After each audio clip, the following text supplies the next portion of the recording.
Charles law के हवाले से डिस्कस करेंगे। लास्ट टाइम हम लोगों ने बॉयल लॉ को डिस्कस किया था, बॉयल लॉ की मैथमेटिकल फॉर्मेशन, और उसके अलावा फिर हम कहते हैं कि बॉयल लॉ के हवाले से एक्सपेरिमेंटल वेरिफिकेशन भी, और उसके अलावा ग्राफिकल एक्सप्लेनेशन भी हमने डिस्कस की। अब हम डिस्कस करेंगे चार्ल्स लॉ को। चार्ल्स लॉ जो हमें पेश किया था, is a French scientist of the Charles, J Charles उसका नेम था। 1787 में हमें चार्ल्स लॉ ने एक क्वांटिटेटिव रिलेशनशिप दिया। क्वांटिटेटिव रिलेशनशिप किसके हवाले से था? वॉल्यूम और टेम्परेचर के दरमियान। हम कहेंगे वॉल्यूम और टेम्परेचर के दरमियान रिलेशनशिप किस तरह से होगा? Volume is direct proportion to the temperature at the constant pressure and the number of moles. हमारे पास कांस्टेंट होगा प्रेशर और नंबर ऑफ मोल्स हमारे पास क्या होंगे?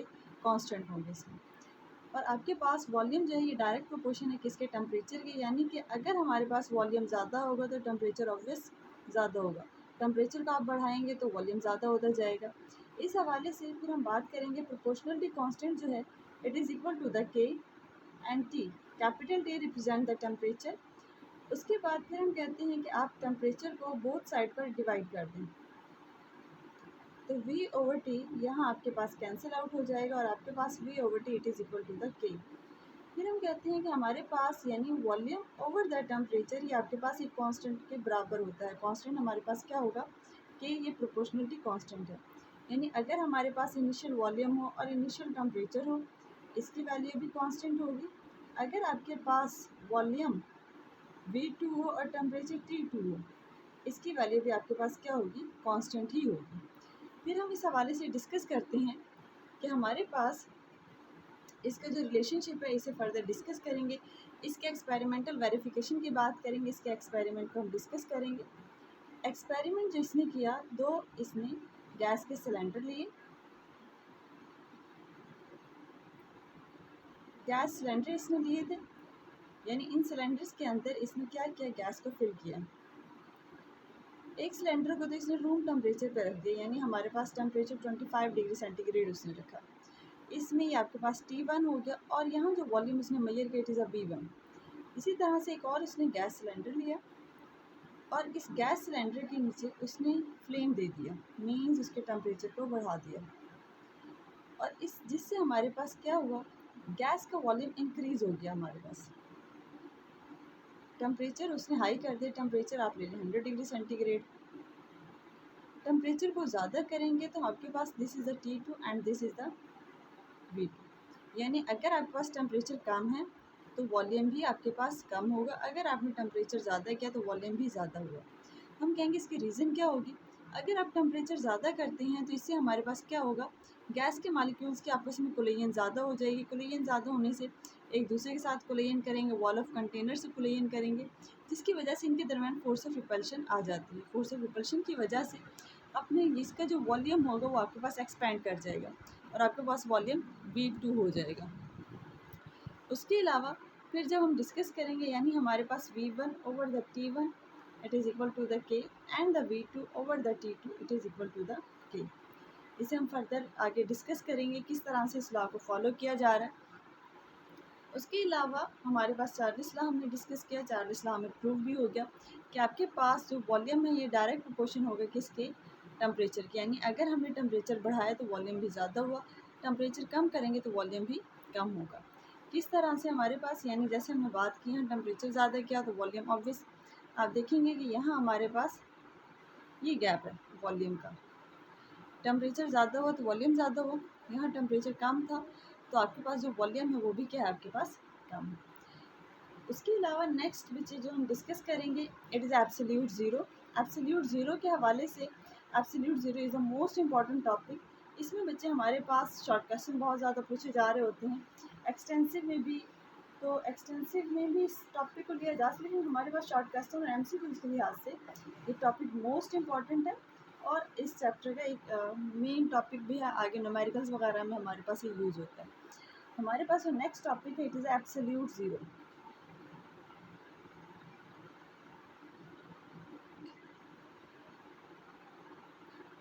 एब्सोल्यूट ज़ीरो के हवाले से बच्चे जब आप फर्दर डिस्कस करेंगे, हम कहेंगे हमारे पास एब्सोल्यूट ज़ीरो किस तरह से है। अगर आप एब्सोल्यूट ज़ीरो की डेफिनेशन देखते हैं, ग्रॉसरी में हमारे पास इसकी जो डेफिनेशन है, absolute zero is a hypothetical temperature. यानी हमारे पास एक फर्जी टेम्परेचर है जिस पर गैस का वॉल्यूम ज़ीरो हो जाता है। The volume of gas will be the should be zero, यानी होना चाहिए।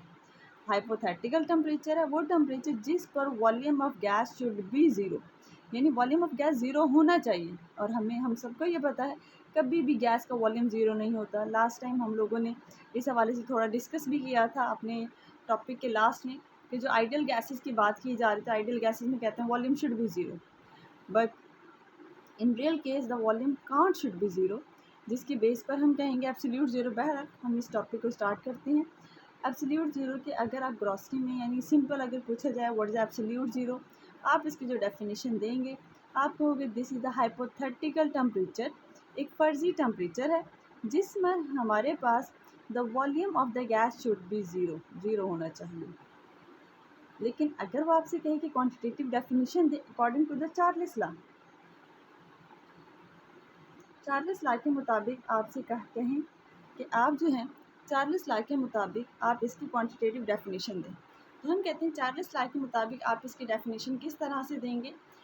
चार्ल्स लॉ आपके पास एक क्वांटिटेटिव डेफिनेशन है चार्ल्स लॉ की, इसमें आप कहोगे the given mass, the volume of given mass of a gas, given mass of a gas, आपके पास क्या है, हम कहेंगे आपके पास the volume of given mass of a gas, हमारे पास जो वॉल्यूम है, मास जो गिवन है हमारे पास, उसका जो वॉल्यूम की हम बात करेंगे, आपके पास इंक्रीज होगा,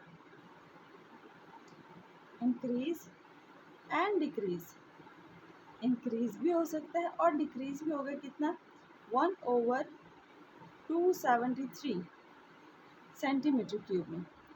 ठीक है, आपके पास the volume of given mass of a gas increase and decrease 1/273 when the temperature will be changed या will be 0 to 0 degree centigrade to the 1 degree centigrade increase or decrease, increase and decrease। इसमें बच्चे जब हम discuss करेंगे इसकी जो बात की जा रही है, इसमें हम कहते हैं कि हमारे पास क्या होगा, इसमें जो हम बात करेंगे वो कहते हैं volume of given mass of a gas, हमारे पास जो वॉल्यूम है, जो मास का गिवन है, ये इंक्रीज़ होता है और डिक्रीज़ होगा। कब? जब हमारे पास the volume of given mass of a gas increase होगा, डिक्रीज़ होगा। हम कहते हैं कितना इंक्रीज़ और कितना डिक्रीज़ होगा। आपके पास कितना 1/273 आप सेंटीमीटर क्यूब इंक्रीज़ या डिक्रीज़ होगा। कब होगा? जब आप टेम्परेचर को आप चेंज करेंगे, 0 से 1 तक इंक्रीज़ करेंगे तो वॉल्यूम भी आपके पास इंक्रीज़ होगा 1/273 सेंटीमीटर क्यूब। और अगर आप टेम्परेचर को कम करेंगे, यानी टेम्परेचर अगर आप यानी 1 से 0 पे जा रहे हैं या 0 से -1 पे जा रहे हैं, तो आपके पास टेम्परेचर वॉल्यूम भी क्या होगा, डिक्रीज़ होगा अकॉर्डिंग टू दिस। उसके बाद फिर हम कहते हैं इसमें हमारे पास, जैसे आप बच्चे जब जब जब आपको टॉपिक पढ़ाया जा रहा हो, ठीक है, लेक्चर्स तो आप देख ही रहे हैं, लेकिन आप बुक को भी लाजमी कंसर्न किया करें।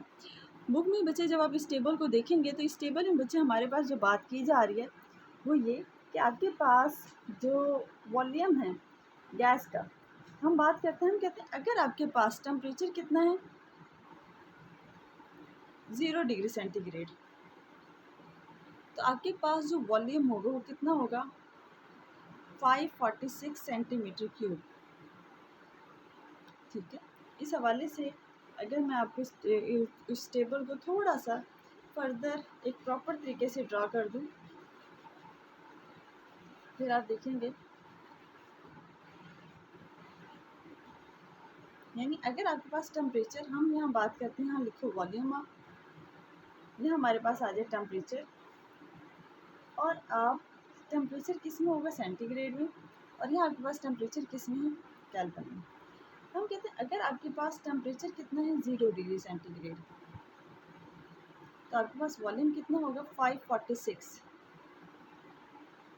ओके, अगर आप टेम्परेचर को इंक्रीज़ कर दें 273 डिग्री सेंटीग्रेड में, तो आपके पास टेम्परेचर इसका डबल ले लोगे, 546 plus the 546, this will be the 10 292, यानी इसके डबल होगा। अगर आपका टेम्परेचर इंक्रीज़ हो रहा है 0 से 273, तो आपके पास 546 का जो वॉल्यूम है ये भी डबल हो जाएगा, यानी आपने टेम्परेचर को ज़्यादा किया तो वॉल्यूम भी आपके पास ज़्यादा हो जाएगा।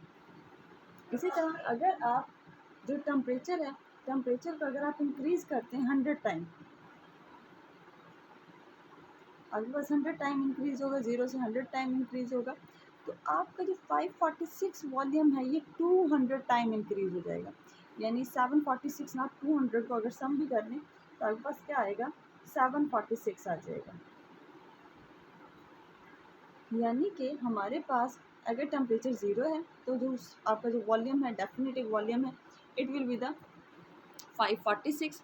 इसी तरह से अगर आपके पास जो टेम्परेचर है 273 होगा तो आपके पास जो वॉल्यूम होगा वो भी आपके पास क्या होगा, इसका 546 का डबल हो जाएगा। 546 का डबल कितना है, 1092 है। अगर आप टेम्परेचर यानी 0 से 100 तक ले जाएं तो वॉल्यूम आपका 200 टाइम इंक्रीज़ होगा, यानी 746 आपके पास सेंटीमीटर क्यूब इंक्रीज़ हो जाएगा। हम कहते हैं यानी कि आपके पास अगर आप टेम्परेचर को 1 डिग्री सेंटीग्रेड इंक्रीज़ कर रहे हैं तो आपका जो वॉल्यूम है वो 2 सेंटीमीटर क्यूब इंक्रीज़ होगा। यानी 546 में 2 सेंटीमीटर क्यूब लगा लें तो आपके पास क्या बन जाएगा, 548 बनेगा आपके पास। यानी अगर आप 0 से 10 पे ले जाएं तो आपके पास 20 टाइम इंक्रीज़ हो जाएगा, 566। अंडरस्टैंड। उसके अलावा अगर जैसे मैंने यहाँ बात की 0 से टेम्परेचर को ले जाएं 273 तो आपके पास वॉल्यूम क्या हो जाएगा, इसका डबल हो जाएगा।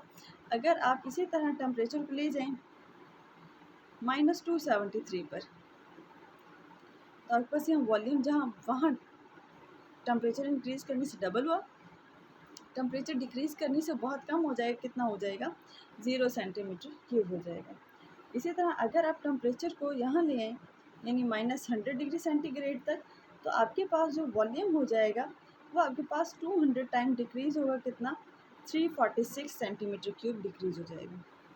यानी टेम्परेचर को आप ले जाएं -1 डिग्री सेंटीग्रेड, जैसे हमारे पास 0 से 1 पे लेके गए 2 centimetre increase, 2 centimetre cube increase हुआ था, -1 पे लेके जाएंगे तो 2 सेंटीमीटर क्यूब डिक्रीज़ हो जाएगा, यानी 544 हो जाएगा आपके पास।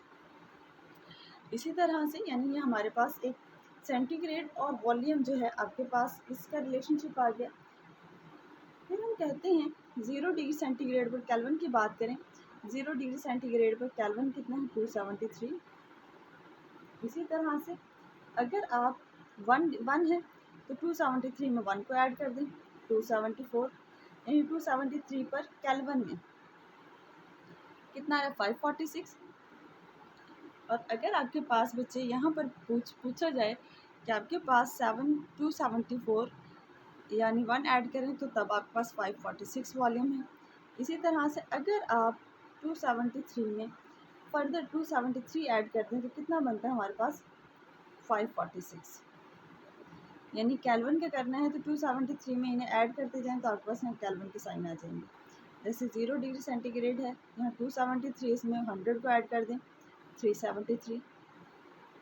वॉल्यूम हमारे पास यही रहेगा, माइनस है तो 272 कर दें केल्विन तो आपके पास वॉल्यूम 544 आ जाएगा। -100 है, 273 में -100 कर दें तो आपके पास कितना आ जाएगा, 173। वॉल्यूम कम हो गया। इसी तरह यहाँ आपके पास क्या आ जाएगा, 273 में से -273 कर दें तो 0 केल्विन पे वॉल्यूम भी 0 आ रहा है हमारे पास। ठीक है, ये इस हवाले से आपको थोड़ी सी इन्फॉर्मेशन होनी चाहिए। इसे हमने फर्दर डिस्कस किया। बुक में बच्चे जब इस चीज़ को स्टडी करेंगे तो आपके बहुत अच्छे से समझ आ जाएगा, आप अगर इसे रीड करेंगे तो। उसके बाद फिर दोबारा इस चीज़ को देखोगे, आपके पास टेम्परेचर 0 है, वॉल्यूम एक स्टैंडर्ड वॉल्यूम है 546। आपने टेम्परेचर को 273 तक इंक्रीज़ किया तो वॉल्यूम आपके पास डबल हो जाएगा, यानी 546 + 546 1092 हो जाएगा।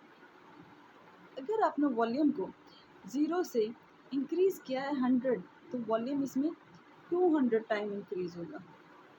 अगर आपने 0 में 1 डिग्री सेंटीग्रेड इंक्रीज़ किया तो इसमें वॉल्यूम ये तो 200 सेंटीमीटर क्यूब इंक्रीज़ हुआ। यहाँ अगर आप इंक्रीज़ करेंगे तो यहाँ पर 2 सेंटीमीटर क्यूब वॉल्यूम इंक्रीज़ हो जाएगा। इसी तरह से फिर हम बात करते हैं इसकी, अगर आप माइनस में करोगे, -1 करोगे तो 2 सेंटीमीटर क्यूब कम हो जाएगा। अगर -100 करोगे तो ये आपके पास फर्दर जो है हमारे पास डिक्रीज़ हो जाएगा। कितना? हमारे पास 200 टाइम डिक्रीज़ होगा। अगर आप इसे -273 तक कर दोगे तो जहाँ वो डबल हुआ यहाँ ये उतना ही 0 सिफर चला जाएगा, यानी माइनस हो जाएगा सारा। इसी तरह आप सेंटीग्रेड को 273 में ऐड करते जाएँ तो आपके पास केल्विन की सीरीज़ आ जाएगी। इसके अलावा फिर हम कहते हैं कि चार्ल्स लॉ को ओबे को हम देखेंगे कि चार्ल्स लॉ, क्या चार्ल्स लॉ एब्सोल्यूट ज़ीरो को ओबे करता है या नहीं। यानी कि अगर आपने जो वॉल्यूम है, वॉल्यूम के हवाले से बच्चे हम डिस्कस करेंगे। अगर आपके पास जो वॉल्यूम होगा, वॉल्यूम जैसे हमने बात की V1 over the T1 it is equal to the V2 over the T2। हम कहते हैं वॉल्यूम आप 10 डिग्री सेंटीग्रेड वाला करें, यानी यहाँ 1 है। अगर आप 10 डिग्री सेंटीग्रेड में इस चीज़ को लेके आएँ तो आपके पास जो वॉल्यूम आएगा 546 में आप 20 को ऐड कर दें, जैसे आपको बताया था मैंने 566। यानी अगर आपके पास टेम्परेचर हो 10 तो आपके पास वॉल्यूम कितना होगा 566। इसी तरह से अगर आप टेम्परेचर को इंक्रीज़ करेंगे 100 टाइम, 100 पे इंक्रीज़ करें तो 100 पे हमारे पास वॉल्यूम कितना है 746। ठीक है, 100 पे इंक्रीज़ करें तो 746 इसका वॉल्यूम आ जाता है। जब आप इसे डिवाइड करेंगे तो इसका आंसर 556.6 है और इसका आंसर जो है 7.46 इसमें इसका आंसर आ जाएगा।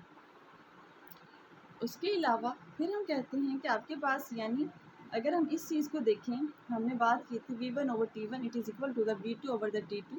ये आपके पास वैल्यू कांस्टेंट की इक्वल होगी। कांस्टेंट की इक्वल का मतलब है दोनों वैल्यूज़ इक्वल आनी चाहिए, जबकि हमारे पास ये आंसर मैच नहीं कर रहे, इन दोनों की वैल्यू इक्वल नहीं आ रही, they are not equal to each other. यानी कि चार्ल्स लॉ सेल्सियस स्केल को तो फॉलो नहीं कर रहा। तो फिर हम कहते हैं कि चार्ल्स लॉ किस स्केल को फॉलो करता है, यानी V1 ओवर द T1 हम लिखें it is equal to the V2 over the T2 लिखें। यानी कि इसमें अगर हम बच्चे डिस्कस करेंगे, आपसे शॉर्ट क्वेश्चन में पूछा जाता है कि जो चार्ल्स लॉ है it doesn't obey the Celsius scale but it obey the kelvin scale. हम कहेंगे किस तरह से इसका ओबे हो रहा है। यानी अगर मैं बात करूँ 10 पे बात की थी, जैसे 10 को हमने बाद में ऐड किया था, 273 में आप 10 ऐड कर लो तो कितना बनता है आपके पास 283। 283 में आपके जो टेम्परेचर होगा कितना है 566 ही है। इसी तरह आपके पास जो टेम्परेचर है कितना 100 है और यहाँ आपके पास 100 पर सॉरी नॉट ऑफ द 100 373। जो आपके पास इसमें 100 ऐड करेंगे तो 373 पर कितना है 746। जब बच्चे आप इन्हें कैंसिल आउट करोगे ना तो आपके पास आंसर आ जाएगा 2 इक्वल द 2। यानी कि हमारे पास ये बात प्रूव हो जाती है कि जो चार्ल्स लॉ है it doesn't obey the Celsius scale but it's obey the kelvin scale. यानी हम कहेंगे सेल्सियस स्केल को ओबे नहीं करते, ये ओबे करेगा किस चीज़ को, ये सेल्सियस ये केल्विन स्केल को ओबे करता है, सेल्सियस को ओबे नहीं करता। आपसे ये पूछा जाए तो आपने ये दोनों का ही रिलेशनशिप बताना है। पहले आप सेल्सियस का बताओगे कि सेल्सियस वाला आपके पास ओबे नहीं हो रहा और आपके पास केल्विन वाला स्केल इसमें ओबे होगा। इसके अलावा बच्चे फिर हम इसमें थोड़ा सा जो एक फर्दर डिस्कशन है हमारी, जिसे आप अच्छे से देख लेंगे। फिर हमारे पास ये आपको थोड़ा सा मैंने इसकी एब्सोल्यूट ज़ीरो का ग्राफ वाला टॉपिक भी इसमें ऐड किया हुआ है। ग्राफ वाला टॉपिक इंशाल्लाह हम नेक्स्ट लेक्चर में पढ़ेंगे। पहले तो हम अपने एब्सोल्यूट ज़ीरो वाले टॉपिक को ही फर्दर डिस्कस कर लेते हैं। चार्ल्स लॉ के हवाले से हम डिस्कस कर रहे थे तो उसका आपको प्रूफ बताना भी ज़रूरी था। उसके अलावा आप लोगों ने जो हमें आंसर्स किए, यानी आपके जो क्वेश्चन हैं, आपको जो क्वेश्चन आप करोगे, क्वेश्चन आपके क्या होंगे, हमारे पास एब्सोल्यूट ज़ीरो में ना बच्चे एक रिलेशनशिप लिखा हुआ है Vt it is equal to the V0 1 plus T over the 273।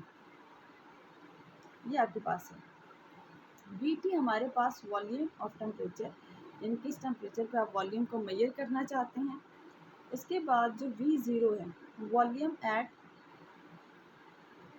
0 degree centigrade, और आपको पता होना चाहिए वॉल्यूम 0 डिग्री सेंटीग्रेड पर कितना होता है 546 होता है।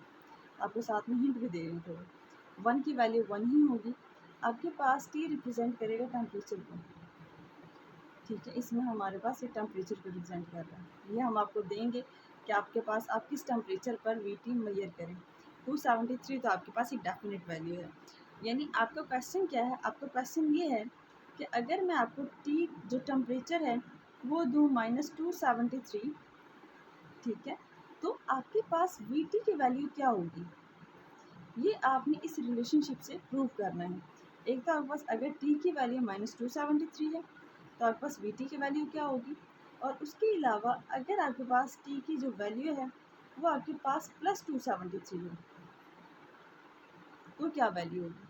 और जब आपके आंसर्स आएँ तो उन्हें प्लीज़ अपने जो आपके जो एब्सोल्यूट ज़ीरो में उसी पेज पर, यानी आपके पास जो पेज नंबर है 46, उससे उस पे आपके पास डाउन में वो टेबल दी हुई है, साइड पर वॉल्यूम भी दिया हुआ है, तो आप उससे जो है इसे क्या करोगे, मैच कर लोगे, क्या वो वॉल्यूम आपका आ रहा है, वो क्या वो वीटी आपका आ रहा है या नहीं, ठीक है। अगर आपके पास वही आता है तो आपका आंसर ठीक है, ठीक है। आपके पास सिंपल वैल्यू पुट करनी है, यानी V0 पर आपने 546 पुट करना है, 1 प्लस टी पर आपने टेम्परेचर 273, एक दफ़ा उसे इस -273 के साथ करोगे, एक दफ़ा उसे +273 के साथ करोगे, जिससे आप क्या करोगे, वॉल्यूम को फाइंड आउट कर लेंगे।